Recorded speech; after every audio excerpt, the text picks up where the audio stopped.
Thank you all for coming up with many different perspectives, and that is important. As Anuradha said, the entire perception depends upon the view and the perspective, and we have had 4 different views on the same question. So it gives us a less incomplete view, let me say, not the complete view of the subject. And now I'll turn to each of the speakers one by one to say something in view of their special expertise, their unique experiences. So let me start with, again, Dr. A.N. Jha. He has a vast experience in the police force, and currently he is he holds a very special position in the railway protection force. And recently there have been some incidents there which Aparna has been mentioning to me repeatedly. So in view of those, you may be a good person to talk about the problems at the workplace, especially harassment, not necessarily sexual harassment, but any types of harassment which leads to depression and then may either end with depression and suicide, or the person may eventually decide to react in a violent way. So you may like to throw light on what produces this type of situations and what might be the possible solutions.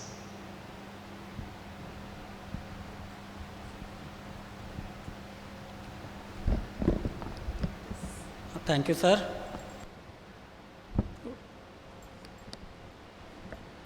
Doctor Anuradha madam ने बहुत अच्छे से बताया अध्यात्मवाद और भौतिकवाद क्या है, अध्यात्मवाद और भौतिकवाद, तो उस पर हम लोग फिर लास्ट में आएंगे। अभी मैं एक फोर्स से हूँ, तो पुलिस फोर्स में ऐसे क्या कारण है जिससे स्ट्रेस और फाइनली मेंटल हेल्थ इश्यूज आते हैं। तो यदि हम पूछें ऐसे ही कहीं भी कि पुलिस फोर्स या किसी भी वर्क प्लेस में क्या कारण है, तो वो फटाफट 8, 9, 10 पॉइंट गिना सकते हैं कि वर्क इन्वायरमेंट अच्छा नहीं है, वर्कलोड बहुत ज़्यादा है, वर्क कल्चर अच्छा नहीं है, सैलरी ठीक नहीं है, स्टाफ में बहुत नेगेटिविटी है, इस तरह से बहुत सारा पॉइंट गिना देंगे। लेकिन वो बहुत मायने नहीं रखता, बहुत ऊपरी स्तर पर है। तो मेरा जो 20-25 वर्षों का अनुभव है इस फील्ड में, ब्रिगेडियर सर भी हैं, हमसे पुलिस फोर्स से एक डिफरेंट लेवल के फोर्स में काम किए हैं। तो इंटरनल सिक्योरिटी में उसकी हम बात करेंगे, बड़ा फोर्स है। इंटरनल सिक्योरिटी में 35 लाख का फोर्स है इंडिया में, सब पुलिस, सारे स्टेट पुलिस और CRPF, BSF, ITBP, RPF, SSB, सबको अगर जोड़ दें 35 लाख मतलब 35 फैमिली हो जाता है, फैमिली तक वो चला जाता है, इतना बड़ा फोर्स है। बहुत सारे कारण बताएंगे, लेकिन वो 18 साल, 19 साल, 20 साल, हम फिर से बता रहे हैं कि 92% जो हमारा मेजर वर्क फोर्स है, जो हमारा कांस्टेबल और हेड कांस्टेबल है, उसके बाद आपको सब इंस्पेक्टर, इंस्पेक्टर और सीनियर ऑफिसर्स, उनका नंबर कम है। मेजॉरिटी जो फोर्स है जिसमें ज़्यादा जहां ध्यान देने की ज़रूरत है, तो 18 साल, 19 साल, 20 साल का लड़का हमारे यहाँ ज्वाइन करता है बहुत एनर्जी के साथ, बहुत आइडिया के साथ। तो ऐसा क्या हो जाता है कि 5 साल, 6 साल, 8 साल के बाद उसको टेंशन हो जाता है, स्ट्रेस हो जाता है, मेंटल प्रॉब्लम हो जाता है, सुसाइड हो जाता है, हथियार उठा के अपने सीनियर को गोली मार देता है। ऐसा क्या हो जाता है? जो एक नौजवान है, बढ़िया अच्छे एनर्जी के साथ आया था, तो इसका क्या कारण हो सकता है? तो पहला तो नेचर ऑफ वर्क ही है।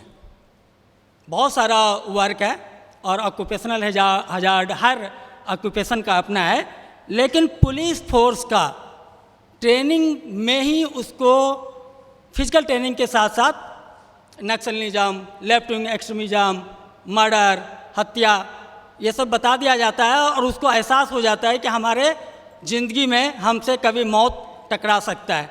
और 1947 से लेकर अब तक 37,000 पुलिस फोर्स अपराधियों से लड़ते हुए मारे गए। अभी हम लोग 21 अक्टूबर को पुलिस कमेमोरेशन डे मनाते हैं, उसमें सभी को याद करते हैं। तो आप ये जानिए कि औसतन एक पुलिस वाला भारत में डेली अपराधियों से लड़ते हुए मर जाता है। तो आज के कम्युनिकेशन युग में वो छुपा हुआ नहीं रहता है, ये सारे पुलिस फोर्स में मैसेज पहुंच जाता है 1 घंटे के अंदर कि आज तेलंगाना में एक पुलिस वाला बम ब्लास्ट में मर गया, या एक असम में फाइट करते हुए मर गया। तो वो उसके दिमाग में रजिस्टर हो गया कि ऐसा हो रहा है और ऐसा हो सकता है। तो ये एक वर्क, नेचर ऑफ वर्क है। वर्कलोड एक जनरल है, हर जगह ये कंप्लेन है वर्कलोड, लेकिन पुलिस फोर्स में वर्कलोड कितना होगा? आप गेस कर सकते हैं कि एक दिन में कितना क्राइम होता है भारत में? एक दिन में कोई वाइल्ड गेस कर सकते हैं? एक दिन में कितना क्राइम होता होगा? उससे आपको वर्कलोड का पता चलेगा।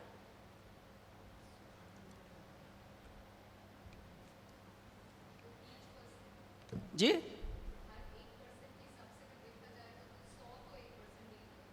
सौ एक दिन में 16,000 क्राइम होता है रिपोर्टेड अक्रॉस द कंट्री। 16,000 एक दिन में क्राइम होता है। लगभग 20,000 आदमी अरेस्ट होते हैं एक दिन में।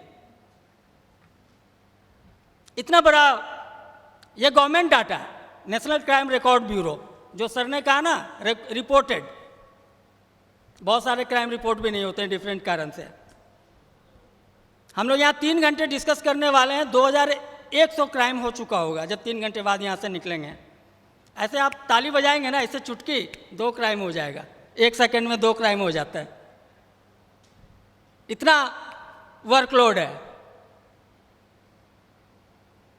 अब एक क्राइम होता है, 4 से 5 पुलिस वाले जाएंगे, उसको लाएंगे, 10 डॉक्यूमेंट बनेगा, 10 जगह उसका रिपोर्टिंग होगा, इन्वेस्टिगेशन होगा, गिरफ्तार हो गया तो जेल, अगर हो गया तो जेल पहुंचाना है। और एक बंदे का ड्यूटी 8 से 16 बजे के ड्यूटी में है, और अगर 15:50 पे क्राइम हो गया तो उसका अगला 4 घंटा और चला गया और ऐड हो गया। वो जब तक उस केस को पूरा नहीं कर लेगा तब तक वो वापस नहीं जा सकता है। और यदि आरपीएफ की बात करें, जो आरपीएफ हम जिसको रिप्रेजेंट करते हैं, भारत में प्रतिदिन 12,000 पैसेंजर ट्रेन चलती है। एक ऑस्ट्रेलिया भारत में प्रतिदिन ट्रेन में रहता है। 2,30,00,000 एक दिन यात्रा करते हैं हर दिन। और ये तो पैसेंजर हैं। जो गुड्स ट्रेन है, 7,000 गुड्स ट्रेन, 30 लाख टन नमक और स्टील और जितना भी सामान है सब ट्रांसपोर्ट होता है, उसकी सुरक्षा। तो बड़ा वर्कलोड तो है। अब उसी वर्कलोड के साथ उसको जीना है। गिवन एक सर्कमस्टांसेज है, उसमें ही काम करना है। तो जो गिवन सर्कमस्टांसेज है उसमें आप अपना मेंटल हेल्थ का ध्यान रखते हुए कैसे काम कर सकते हैं? जो एडमिनिस्ट्रेशन है वो एक पार्ट है जो आपके well being, welfare, mental health हर चीज़ का ध्यान रखता है, लेकिन आपका अपना भी जिम्मेदारी है। लेकिन क्या बाधाएं हैं? कोई भी गवर्नमेंट सेक्टर हायरार्कियल सेक्टर है, पावर डिस्टेंस बहुत बड़ा है।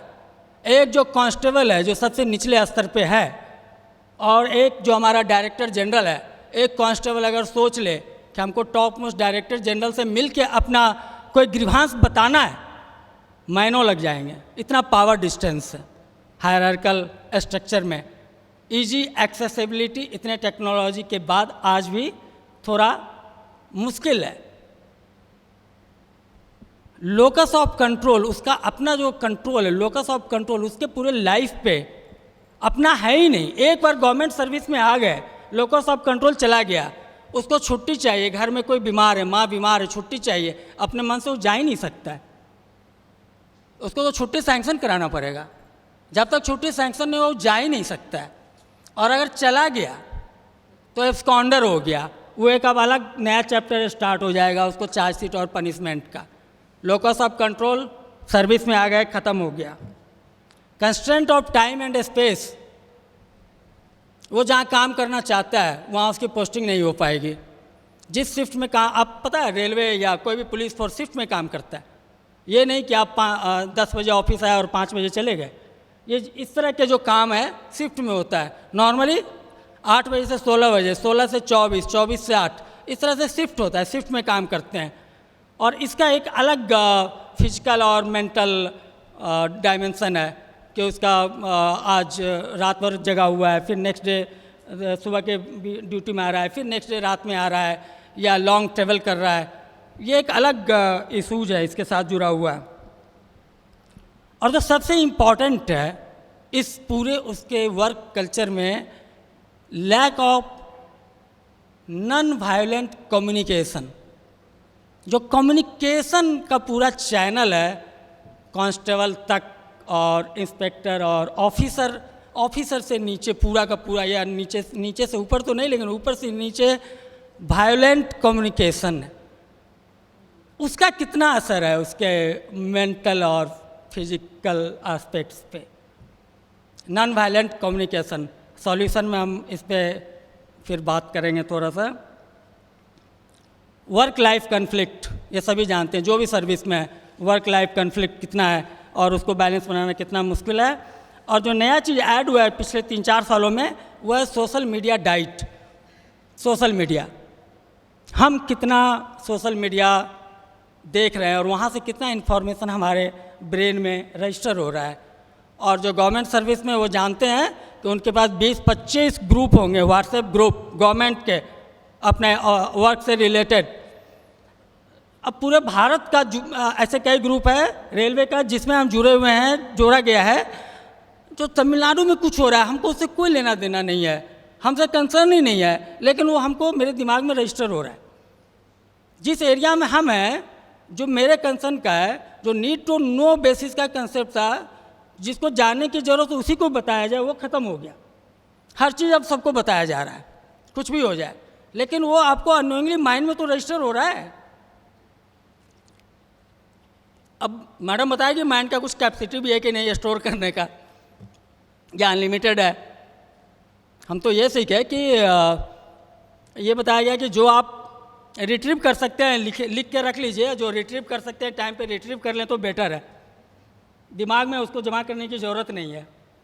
तो इसलिए पॉइंट्स तब से ये आदत हो गई, लिख लेते हैं कि देख के ही बोल लेंगे, माइंड में नहीं रखना, यहीं से रिट्रीव हो जाएगा। तो हो सकता है अब नया कंसेप्ट कुछ आ गया हो, सोशल मीडिया ब्रेन को हो सकता है उसी ढंग से कुछ चेंज भी करे। Poor performance and talent management हर जगह है, हर डेवलपिंग कंट्री का ये प्रॉब्लम। हम लोग का बहुत सारा जो प्रॉब्लम वो डेवलपिंग कंट्री से जुड़ा हुआ है, इकोनॉमी से जुड़ा हुआ है। कि जो हम चाहते हैं तो ये भी हो जाए, लेकिन हमारा इकोनॉमी उतना सपोर्ट नहीं करता है कि हम वो चीज़ इम्प्लीमेंट कर पाएँ। तो डेवलपिंग इकोनॉमी का प्रॉब्लम भी है। परफॉर्मेंस और टैलेंट मैनेजमेंट, 12 लाख लोग रेलवे में काम करते हैं, हमारे यहाँ 75,000 है आरपीएफ में, लेकिन सब एक तरह से ही ट्रांसफ़र पोस्टिंग होता है, कोई बहुत स्पेसिफिक नहीं है। यदि कोई साइबर सिक्योरिटी में एक्सपर्ट है तो ज़रूरी नहीं है कि उसको साइबर सिक्योरिटी सेल में ही पोस्टिंग हो जाए और वहाँ वो कैरियर बना ले। अभी हम लोग उस लेवल में नहीं आए कि उसका परफॉर्मेंस और टैलेंट को मैनेज कर सके और उसके कैरियर ग्रोथ में हेल्प कर सके। टोटल का टोटल फोकस अब थोड़ा चेंज हो रहा है, नॉलेज शेयरिंग के ऊपर है। हम नॉलेज तो शेयर कर लेते हैं, मेंटल हेल्थ का भी नॉलेज आपको इंटरनेट पे या वर्कशॉप सेमिनार हर जगह बहुत मिलेंगे, लेकिन ये जो नॉलेज ट्रांसफ़र हो गया, लेकिन क्या वो उसका उस क्षेत्र में उस चीज़ में स्किल और कैपेबिलिटी डेवलप हो पाया, या केवल वो नॉलेज तक ही रह गया? जो उनको बताया गया कि आप ये अगर प्रैक्टिस करेंगे तो आपका मेंटल हेल्थ में फ़ायदा होने वाला है, क्या वो कैपेबिलिटी हम डेवलप कर पाए? तो अब उसके लिए एक अलग मैकेनिज़्म चाहिए, तभी हो पाएगा कि हम फर्दर अगर आप बोलते हैं कि मेडिटेशन करना है तो हम अब वर्क प्लेस में और रूटीन में एक मेडिटेशन का कोई टाइम स्लॉट निकालें, तभी हो सकता है कि डेली करें। अदरवाइज तो आप जानते हैं कि इंसान आतन आलसी है और अवॉइड करने का नेचर है। तो बहुत मुश्किल है कि आप हर इन चीज़ों को कैरी कर पाए अपने लाइफ में सारे रिस्पॉन्सिबिलिटी के साथ। सर टाइम तो और 2-3 मिनट होगा सर टाइम। तो जो प्रेजेंट सिचुएशन है जिसमें जो हम लोग क्या करते हैं मेंटल हेल्थ के लिए, जैसा हम पहले भी बताए कि ज़्यादातर नॉर्मली हम लोग योग और मेडिटेशन, फिजिकल एक्सरसाइज इस पर फोकस करते हैं। अभी कल से लॉन्च हो रहा है fit rise 75, national police academy एक स्कीम चला है 75 डेज का। वो ऑनलाइन फिजिकल एक्टिविटी का ट्रेनिंग दे रहे हैं, जिसमें फर्स्ट डे आपको 5 किलोमीटर वॉकिंग है और लास्ट में 5 किलोमीटर रनिंग है 75 डेज में। कल लॉन्च हो रहा है। तो इस तरह का स्कीम हम लोग लाते हैं। कल दिल्ली पुलिस कल दिल्ली मैराथन है, एक दिल्ली मैराथन है, उसमें अब आरपीएफ का एक टीम पार्टिसिपेट कर रहा है और उसमें जो डीजी आरपीएफ है वो खुद ही लीड कर रहा है, लीडिंग बाय एग्जाम्पल, उस तरह की बात। तो हमारा फोकस जो है योग, मेडिटेशन और फिजिकल फिटनेस पे है। ऐसे आप हम लोग के यहाँ हर 6 महीने पे मेडिकल चेकअप होता है हर स्टाफ का, साल में 2 बार मेडिकल चेकअप हो जाता है। लेकिन आप जानते हैं कि मेंटल हेल्थ इतना बड़ा आज के डेट में भी स्टिग्मा है। कोई नहीं चाहता है कि वो अपना मेंटल हेल्थ में जाकर स्क्रीनिंग कराए। आपका जाएंगे तो वो ब्लड प्रेशर और शुगर, हार्ट, ये सारा चीज़ करा लेंगे, लेकिन जब मेंटल स्क्रीनिंग की बात आएगी तो इतना बड़ा ये स्टिग्मा है कि एक बार अगर कोई उधर चला गया तो अब उसके जो साथ में रहने वाले वही जिंदा नहीं रहने देंगे।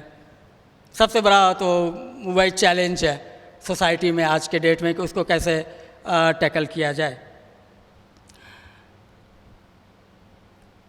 इसके अलावा हम लोग हमारे यहाँ जो डिफरेंट टाइप के चेंजेज आते हैं तो उसको हम लोग चेंज मैनेजमेंट के थ्रू ब्रेन में रजिस्टर करने की कोशिश करते हैं कि नई चीज़ को वो सीखे और उसके आगे बढ़े। और पुलिस फोर्स में ट्रांसफ़र पॉलिसी एक बहुत बड़ा इशू है। आप सोचिए कि हम लोग ट्रांसफ़र पे फोकस रहते हैं, स्टेबिलिटी पे नहीं रहते हैं। और इसका हिस्टोरिकल बैकग्राउंड है, अकबर के समय से स्टार्ट हुआ था ट्रांसफ़र पॉलिसी गवर्नमेंट ऑफिशियल्स का, और वो आज तक चल रहा है। हम स्टेबिलिटी की ओर फोकस ही नहीं करते हैं। हमको है कि हर 3 साल पे तो उसको ट्रांसफ़र कर ही देना है, रखना ही नहीं है, उससे अलग प्रॉब्लम होता है। वेलफेयर मेजर्स बहुत सारे हैं जिससे कि उनको हम लोग हेल्थ पहुंचा सकते हैं। इस संदर्भ में जो हम लोग अपने इंटरनल प्लेटफॉर्म में बहुत सारा डिस्कशन करते हैं कि कैसे हम लोग और इम्प्रूव कर सकते हैं अपने स्टाफ के मेंटल हेल्थ को। तो उसमें पहला फोकस तो यही है हम लोगों का कि कैपेबिलिटी इन्हेंसमेंट करना है। मेंटल हेल्थ से रिलेटेड जो भी इशू हैं कैसे उसका कैपेबिलिटी इन्हेंस हो, और इसके लिए एक कैपेसिटी बिल्डिंग कमीशन बना है मैम 2021 में, कैपेसिटी बिल्डिंग कमीशन, जो कि ट्रेनिंग कैसा होना चाहिए किस ग्रुप का, उस पर फोकस करती है, उससे स्ट्रीमलाइन हुआ है। और एक मिशन कर्मयोगी स्टार्ट हुआ है जिसमें एक ऑनलाइन प्लेटफॉर्म है, integrated government online training, on demand training. आप जिस भी चीज़ पे ट्रेनिंग करना चाहते हैं उस पे आपको मटेरियल मिल जाएगा, उस चीज़ का वीडियो और ऑडियो, और उसमें एग्ज़ाम वगैरह सब होता है, सर्टिफिकेट मिल जाता है। ये लास्ट ईयर स्टार्ट हुआ है। नॉन वायलेंट कम्युनिकेशन, आप जानते होंगे और जनरल लाइफ में भी अनुभव करते होंगे, जब भी आप पुलिस वाले से कहीं टकराते होंगे तो उनका जो बिहेवियर है, जो शब्द बोलते हैं, जिस स्टाइल में बोलते हैं, जो उनका स्पीच और एक्शन है, वायलेंट मोड में ही रहता है, नॉन वायलेंट तो रहता नहीं है। तो गांधीयन थॉट में नॉन वायलेंट कम्युनिकेशन की बात की गई है और उसके 5 पिलर हैं, जिसमें सबसे पहला तो रेस्पेक्ट, जो अभी ब्रिगेडियर सर भी बोल रहे थे, रेस्पेक्ट, अंडरस्टैंडिंग, जिसको मैडम इमोशनल क्वोशेंट के रूप में बताएंगी, है ना मैम। इमोशनल क्वोशेंट, सामने वाले की भावना को समझना है, संक्षेप में बोले तो। एक्सेप्टेंस, जब आप डायलॉग कर रहे हैं, डिस्कशन कर रहे हैं, तो उनका अगर कोई अच्छा पॉइंट है तो उसका एक्सेप्टेंस। एप्रिसिएशन, अच्छा लगे तो एप्रिसिएट करना, और कंपैशन, ये 5 नॉन वायलेंट कम्युनिकेशन यदि हम इसको अपने पुलिस फोर्स में ला पाएँ, इम्प्लीमेंट कर पाएँ, तो और वो इसके यूज टू हो जाए हमारे नीचे से ऊपर, ऊपर से नीचे पूरा, तो न केवल फिजिकल बल्कि सबसे ज़्यादा मेंटल हेल्थ पे इसका असर, पॉजिटिव असर होगा। अब इसके कुछ पार्ट हैं जो गांधीयन थॉट्स में डिटेल में है, लिखा गया भी है, जिसमें कि इस 5 पिलर है, लेकिन इसके साथ आपको फ्लेक्सिबिलिटी, रेस्पॉन्सिव या deep listening, not being judgmental, not stereotyping, और भी कुछ चीज़ है जिसको कि पालन करना होता है। ओवरऑल स्पीच, एक्शन और थॉट, इवन थॉट में भी नॉन वायलेंट होना है, नॉन वायलेंट कम्युनिकेशन में। और हम सॉल्यूशन में मेंटल हेल्थ की ओर जाएँ तो परफॉर्मेंस और टैलेंट मैनेजमेंट मैकेनिज्म की ज़रूरत है, वर्क लाइफ बैलेंस फैसिलिटेशन की ज़रूरत है। आप जानते हैं कि आज के डेट में हस्बैंड वाइफ कपल वर्किंग बहुत बढ़ गया है, रेशियो बढ़ता जा रहा है और फ्यूचर में बढ़ने ही वाला है। तो अब इस सिचुएशन में हम वर्क लाइफ बैलेंस को कैसे, जी हाँ ठीक है, कैसे आगे बढ़ाएं। और जो लास्ट पॉइंट हम बोलना चाहते हैं, सर समय का याद दिला रहे हैं, समय बहुत ज़रूरी है, फियर एज वर्च्यू, जो डर है वो कैसे हमारा गुण हो सकता है। अभी तक तो हम डर को नकारात्मक ही मानते हैं, तो डर को हम कैसे एक वर्च्यू के रूप में, एक गुण के रूप में अपने लाइफ में, अपने सोसाइटी में, अपने ह्यूमैनिटी में यूज कर सकते हैं। इसी संदर्भ में हम अथर्ववेद का वो कोटेशन शुरुआत में बताए थे, और नेल्सन मंडेला के सबसे हम लास्ट करते हैं, may your choices reflect hopes not your fears. Thank you.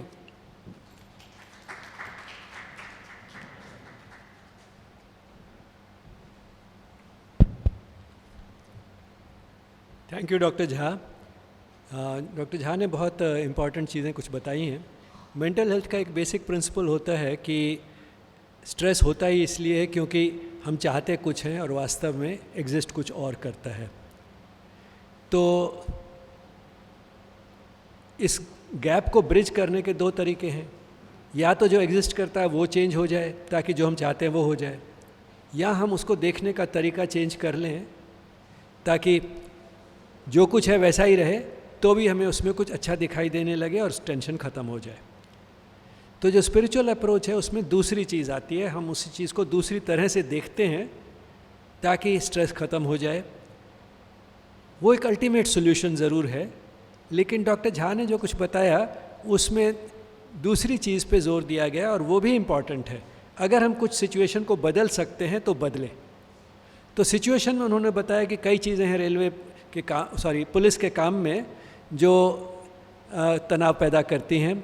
काम बहुत ज़्यादा है, काम बहुत रिस्की है, रूल्स और रेगुलेशंस ऐसे हैं कि उससे टेंशन बहुत क्रिएट होती है। अगर लीव लें तो बहुत समय लगता है या मिलती नहीं है, और लीव के बगैर चले जाएं तो डिसिप्लिनरी एक्शन हो जाता है। ऐसी कई चीज़ें बताई।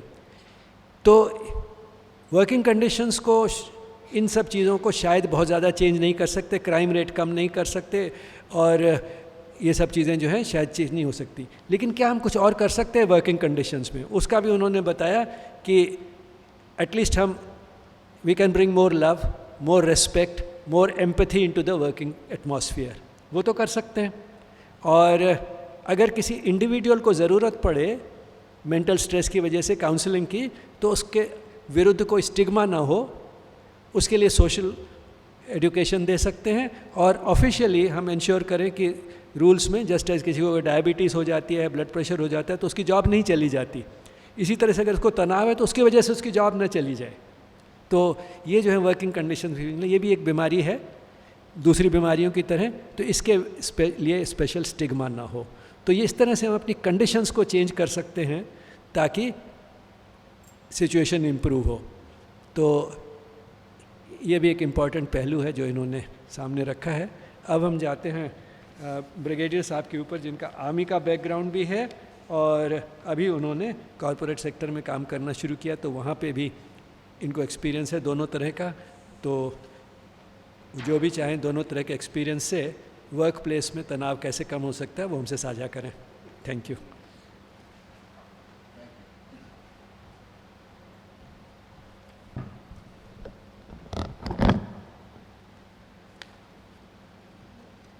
It's so much more convenient to speak from here. And as Dr. Jha has already brought out a lot of stuff which there's lots in common in the army, security forces after all. Having served in the army for 33 years and served in the most difficult areas of Siachen, Kargil, Dras, 71 war, the major things that we experienced was the PTSD, as we call it today, the post-trauma stress disorder, which is critical for a soldier. How do you address that issue? Is leadership, is motivation, is something which you have to actually deep dive and find out what is his problem. क्योंकि soldier जो है वो आपसे question नहीं करता है, कम से कम हमारे ज़माने में, कल के ज़माने में, आज के ज़माने में फ़र्क है. And day after's zamana is going to be still very tough. Why? Because in our time, most of our soldiers were from the rural background. They had the senses which are akin to a soldier from a rural environment. Technology was important, but not as important as the senses. Mental health was much more better. And leadership at that stage demanded the skills that are natural skills in a soldier. Today's soldier has got technology, needs education. क्या education है हमारा rural areas में? क्या education है बताइए आप? It is challenging to understand that a guy of 10 years can't read a book of 2 years or 5 years, something like that. So education has to be compatible to the technology. Therefore there is stress in the leadership. उन लोग को नए नए tools निकालने हैं how to avoid. That's why you're having such fratricide cases, shooting each other. Last week, an officer shot 2 officers. Unheard of. जवानों का भी होता है, कई cases हो चुके हैं in the last 20 years आप देखिए. Because psychology was a background burner. Today it is upfront. Mental stress is huge because of the change of the battle scene. कल हम देख सकते थे कि वो रेंजर है ब्लैक पहनेगा, हम आर्मी में हैं हम ग्रीन पहनेंगे, पुलिस वाले खाकी पहनेंगे. Today that vision is blurred because of the counter-terrorism, counter-insurgency. You don't know कि कौन सा दुश्मन है आपके साथ में बैठा हो, आपकी यूनिट में हो. You don't know. So the leadership challenges are different. The mental stress on the leaders is different. And that can only be avoided provided I intermingle with the troops, with the men in uniform, and get to know what are their requirements. What is brewing up? Or are we depending only on technology? Are we just churning out guys who are working on the computers? What happened to Israel last Saturday? I mean, they've got the best technology in the world. They could not detect that Hamas was amassing huge quantities of missiles, and 5,000 missiles led in 2 hours' time. Devastation. The best army in the world devastated because of technology, if I may so say. It is the man behind the gun which is more important than the weapon system that he holds and fires. As an infantry officer, मैंने बहुत इस पे देखा है, परखा है, और यकीन करते हैं कि हम जब हमने सियाचिन में सबसे दुनिया की हाईएस्ट पोस्ट कब्जा किया था, Qaid post, named after Qaid Azam Jinnah. In 87, we captured the world's highest. We got the highest awards. We got the Paramveer Chakra, Ashok Chakra, the works. I also was awarded there. But the thing was that a soldier is a soldier. He has to be led. He has to be understood. He has to be respected. His families have to be taken care of. And that reduces the tension, the stress. Baki hum kehte jaye, money is not the issue. Money is not the issue. One rank, one pension is not the real issue. Issue is of respect. जब वो जवान घर आता है, और जब जवान घर आता है उसको कई चीज़ें करनी पड़ती हैं, और अगर उसको टाइम नहीं आप दोगे वो करने के लिए, but give him an employment, because forcibly you are telling him, in today's context I'm saying, the instructions have come from 1st of October that they will go and do social service. Good thing. Some can do it, some can't. Delhi बड़े शहरों में फ़र्क चीज़ है, गांव में जहाँ पर खुद का जो उनको किसान को अपना काम करना है, to get out is not easy.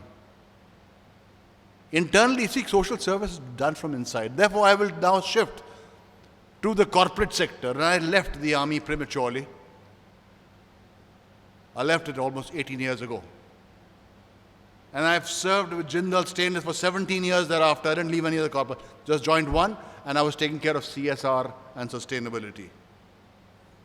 And what I found is that when our plant was coming up in Orissa, one of the largest stainless steel plants in the world, in Orissa, with the biggest names over there of Tata's, Manthan Steel, and you have Nilachal Ispat, and you have Jindal, and you have got Tata Power, all in a small geography of Kalinga Nagar in Orissa. Agar aapne suna koi honge Orissa ke Jajpur ke.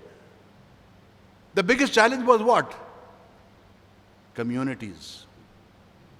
आपने उनको पैसे दिए, कह लेंगे जाओ भाई हमारा land हो गया, अभी हमारा यहाँ प्लांट लगेगा, forget it. जब आपने रिस्पेक्ट नहीं करा उन लोगों को, they will ensure that you can't work. 13 लोग को मारा गया था in Tata's complex, and their project could not take off for 7 years. कुछ नहीं कर सके. So there is tension, there is stress, and that leads beyond to the business and human rights. We are talking about the theme today is universal human rights. And human rights for the UN guiding principles relate to 3 pillars: protect, respect, remedy. Protect is the responsibility of the state. अगर responsibility निभाएं ठीक से तो वो migration नहीं होता जो कि 4 साल पहले या 3 साल पहले देखा हमने दिल्ली में, बॉम्बे में, अहमदाबाद में. If the second pillar is of respect, which the corporates are supposed to be doing, respect the communities, don't go just by what you are mandated to go beyond that. CSR came about with a mandate that every corporate spends 2% of the profits if they have an X amount of 5 crores and 1,000 crores investment, etc. But you have to go beyond the mandate if you want the community to give their license to operate. And if you get their license to operate, you have to look after them. You have to skill them. And that will ease the tensions of the communities. It will be an inclusive growth. And what I'm speaking to you, I'm speaking from the heart, because I know it, I've seen it. And you do that, your lockout periods in a plant from 20 a year or something, which is millions of dollars gone, are nix today. And I think that's important. That's really for us to understand. Because otherwise what will happen is, what is happening in the world over, refugees